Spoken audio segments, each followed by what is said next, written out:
A Human, Our Story 5. Better to be born lucky than rich. Bob, I know I've only just met you, but seeing as how we're now hurtling down towards our death, I just wanted to quickly ask you, do you know what the word syncretism implies? I really don't think this is a time for rhetoric, Ezekiel, exclaimed a human, frantically mashing at the controls. Bob, why it implies that the combination and integration of two distinct religious or philosophical ideas into one new system of thought or belief. Let me ask you, are you religious at all, Bob? Ezekiel, this really isn't the time. Well, regardless, Bob, I think syncretism is happening right now. The vehicle rocked again, as suddenly a body emerged from the surrounding gore and violently smashed off the bonnet.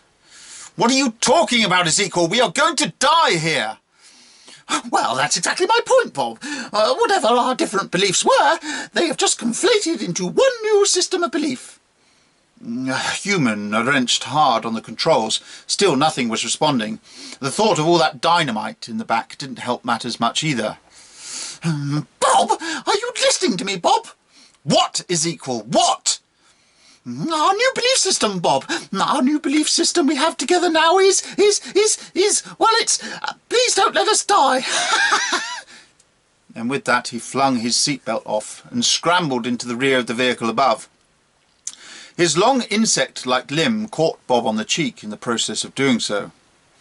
Ezekiel, what are you doing? Actually, come to that, what would Bob do? A human asked itself frantically. I'm going to try something very, very risky, Bob. Now that we've both been proselytized to become firm believers in each other's faith. A human looked ahead. He could see some grey below in the distance, although it wouldn't be in the distance for much longer. Come on, Bob, the human thought. There was a surge of memory, and a human saw the controls in a different manner. It acted accordingly. The vehicle and gore hurtled down into the grey. That's it! Let's hope we don't go bang, Bob, because it's quite likely that we suddenly will. All of a sudden, the control board lit up in front of a human. It used the instinct of Bob, now prevalent in its mind, and pulled at the controls, its other hand frantically typing in override commands that only Bob's mind could have known. The vehicle wobbled, its engine screaming with pressure. Then they pulled away from the path of descent, burst free from the cloud of gore, which presently exploded as it hit the previous pile of bones beneath. There was a smashing sound and the rush of fetid air as a window was blown out. Then the controls died again, and there was a colossal bang from somewhere below. Meanwhile, the vehicle screamed through the air and violently crashed into a huge pile of junk and bones that had been picked clean of all their flesh. A human's belt had snapped during the crash, and it had smashed its head against the windscreen. Thankfully, the dynamite on board did not explode. Bob! Bob! Wake up! We need to move. I've packed up 2 bags with a bang, but it won't be long before scavengers arrive to pick our bones clean, said Ezekiel, tugging at a human's jacket. What? Where am I? Asked a human in a daze, its memory chain beginning to reform. You are in the pits of hell, with me, Ezekiel Azelion, Bob. And we have a long way to go on foot if we are to enact our destiny tonight, Bob. The twins aren't going to like the noise we've made so far, so we cannot afford to be late. I know that much, said Ezekiel. Wait, the crash? We're still both alive? Yes, Bob. I always said it was better to be born lucky than rich. And down here, you need all the luck you can get, Bob.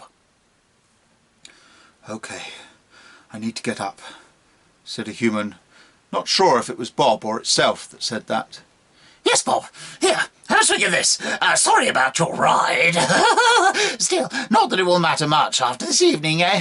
Now, come on, let me help you up. That frail human body, it isn't very resilient, is it? Bones on the inside, you see, not on the outside, like me. A human got up. Blood had run freely from its head, but now had stopped, caked and dried in place. One of its legs hurt quite considerably. Here, sling this on. Unlike everything else, we can't afford to lose this now, said his equal, helping a human into the arm straps of a backpack. Full of boom, Bob. Be very careful. What happened? The crash? What did you do, his equal? Stop? Start moving, Bob. I'll tell you as we go. I took a big risk, but hey, here we are on our feet, not drowning in the reservoir like the others, eh? I climbed back, got a stick of the boom, very riskily, used it as an emergency conductor, and briefly got the power back. Good job we were both praying by that point, eh, Bob? It worked, but I knew she wasn't going to stop getting hotter, so I smashed out a window and tossed her out. And then, bang!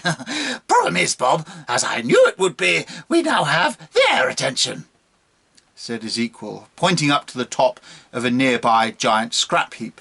There were 3 figures on top looking down at them. Even at this distance, a human could just make out that they held blades in their hands. Scavengers, Bob. I was hoping we would have driven right through the bottom of the drop. They're here to pick the bones clean of all that meat, and they will certainly be dismantling our vehicle. Let's hope they won't dismantle us first, eh? Come on this way, and quickly, Bob. His equal hurried off on his long legs. A human followed as fast as it could, but its right knee was not good, and the pack it carried on its back was heavy with dynamite. Still, for a moment, the adrenaline was coursing, and so a human managed to keep pace. The 2 of them dashed into a large, blasted-out building. Rubble, glass, and other foulness littered the floor. I think we'd be best off getting up a level. Better vantage, but not so high. We can't take a leap down if we have to. Come on, Bob, quick! And his long legs were off again. They found a broken staircase. His equal could leap up it with ease, and did so, before offering a human one of his long limbs and allowing it a way up. This way, Bob, said his equal, disappearing into a dark room. A human followed. Once in the room, it saw the silhouette of his equal disappear out of another doorway, which let in a little grim, dim, grey light. It followed, trying not to trip over the debris in the darkness. Look, Bob, said his equal, peering over a balcony into the grey mists of the pit. A human snuck up next to his equal, and saw the shapes of vaguely humanoid creatures dressed in rags pushing a large, empty, spherical cage. It rolled along like a hamster's ball, but inside the confines of the rusty metal it was bereft of occupation. That's a meatball, Bob. Going to be packed full of flesh before long. We don't want to be inside there if we can help it. Look, he said in a whisper. A human looked as the 3 figures that had stood on top of the scrap heap ran up to talk with the ones pushing the cage. Their response was negative, but a human realized that his equal in it were being hunted. Time to be moving again, Bob. We have another hour or 2 to reach some relative safety. Come, let us travel quietly. And if worse comes to the worst, I'll be blowing us to smithereens rather than be captured by that nasty lot. Now come along.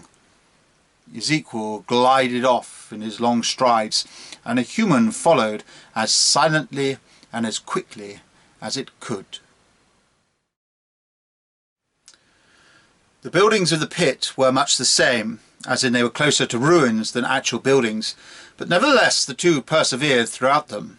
A human found some of the jumps between crumbling rooftops to be terrifying, but after careful reassurance from Bob's knowledge, they were far less terrifying than what would happen to them if they were to be caught. Okay, Bob.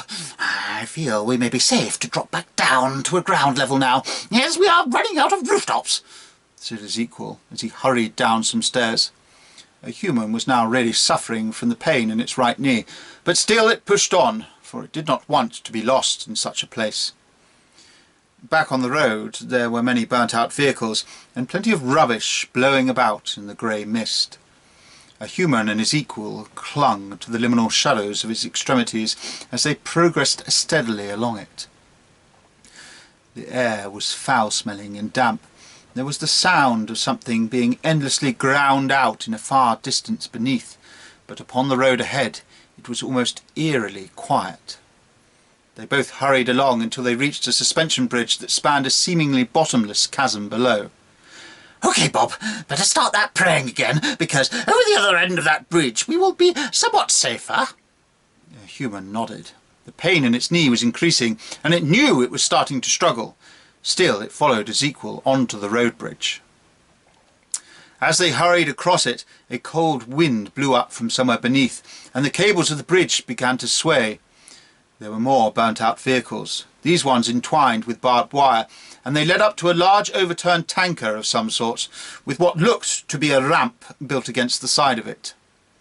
Ezekiel rushed towards the ramp, but from behind the husk of one of the vehicles sprang a figure with a blade in hand. Filthy rags partially covered its body, and beneath was raw and poxed skin, which reeked of decay. "No further, insect!" it shouted, and lunged at Ezekiel with its knife. No sooner had it done so, the sharp end of one of Ezekiel's limbs pierced through its face. Ezekiel removed the lightning-quick strike and continued up the ramp, as if the attack had been nothing but a minor inconvenience to his stride. "Come on, Bob! We can't let them slow us down!" he shouted, and sprang from the top of the ramp, disappearing from view.